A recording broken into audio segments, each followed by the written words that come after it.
उसे बहुत पसंद आया करीम। वो एक लफ्ज भी नहीं कह पाई। खुशी हुई कि सब सही हो गया। काश तुम भी वहां होते, उसकी खुशी देख पाते। काश मैं होता वहां पर। करीम मेरे भाई, तुम्हारा बहुत शुक्रिया। अगर तुम ना चलते मेरे साथ तो मैं उसकी नाराजगी कभी दूर नहीं कर पाता।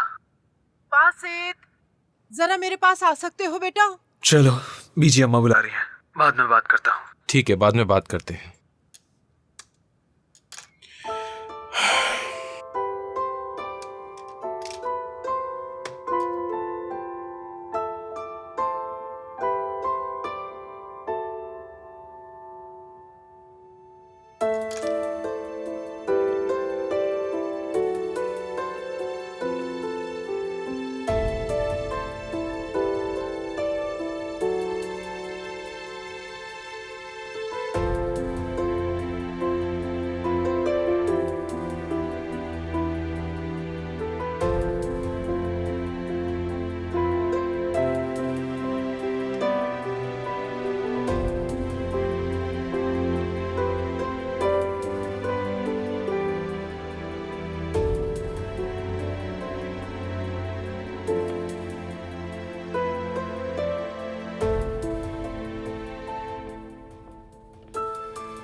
क्या आप कुछ कहेंगी नहीं?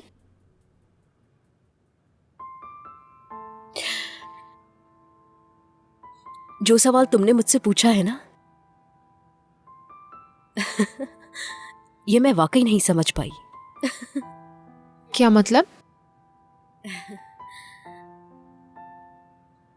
यानी मोहब्बत ऐसी चीज नहीं जिसे समझ सके। मिसाल के तौर पर तुम्हें किसी से प्यार हो जाता है और तुम्हें लगता है कि तुम उसके काबिल नहीं हो। मैं समझी नहीं। सही कह रही हो, मैं कैसे समझाऊं तुम्हें? यानी जब आप एक दूसरे से मिलते हैं ना, आपस में बातें भी शेयर करना शुरू कर देते हैं। क्या हुआ क्या नहीं हुआ सब बताते हैं, बहुत सारा वक्त साथ में गुजारते हैं और आपको लगता है सब ठीक चल रहा है। यानी आपको ये एहसास होने लगता है कि आप दोनों एक दूसरे के साथ बहुत अच्छे हैं, मगर मोहब्बत वो नहीं होती। यानी मोहब्बत तो अचानक हो जाती है। उसके लिए आपको किसी के साथ वक्त गुजारने की जरूरत नहीं होती और ना ही इसके लिए जरूरी है कि वो आपका अच्छा दोस्त हो।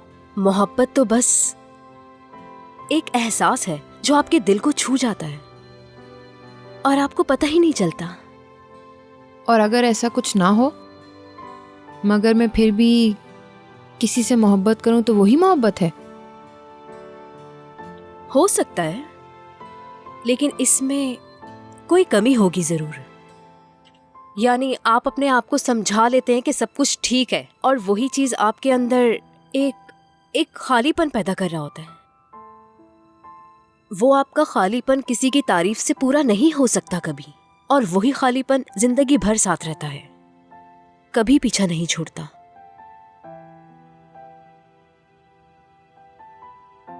मैं समझ गई, सब समझ गई अम्मी।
क्या आप जानते हैं मैं बचपन में क्या सोचता था पापा? कि मेरा नाम करीम क्यों है? यह नाम मुझे किसने दिया? और यही नाम क्यों दिया पापा? पहले मेरे भाई ने यह नाम सोचा था, फिर उसने आपको बताया। ऐसा ही है। तब मुझे कुछ पता नहीं था और मैं पूछ भी नहीं सका। कौन जाने उसके दिमाग में यह नाम क्यों आया। कहीं सुना होगा उसने और उसे पसंद आ गया होगा।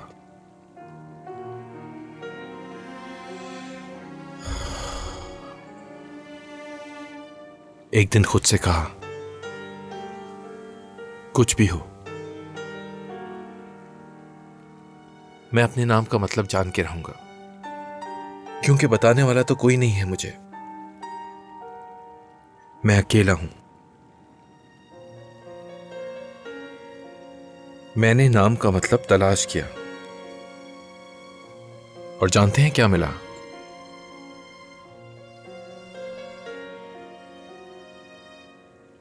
करीम की मोहब्बत एक पुरानी कहानी की तरह है।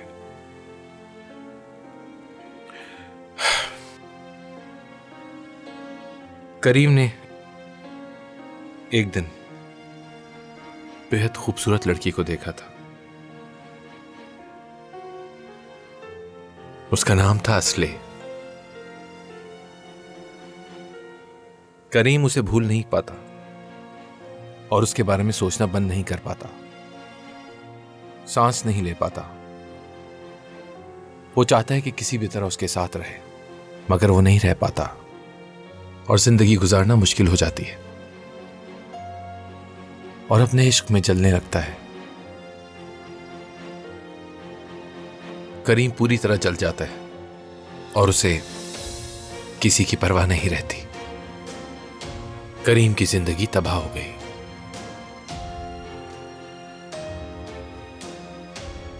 ज़ैनब पानी लाती है कि आग बुझ जाए,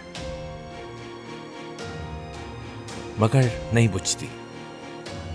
वो जलता रहता है।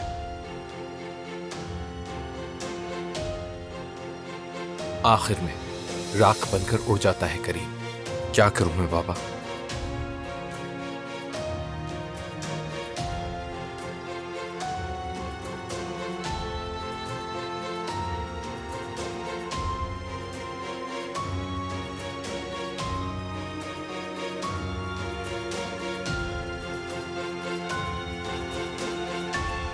मैं अंदर से जल रहा हूं, बुरी तरह जल रहा हूं बाबा। मैं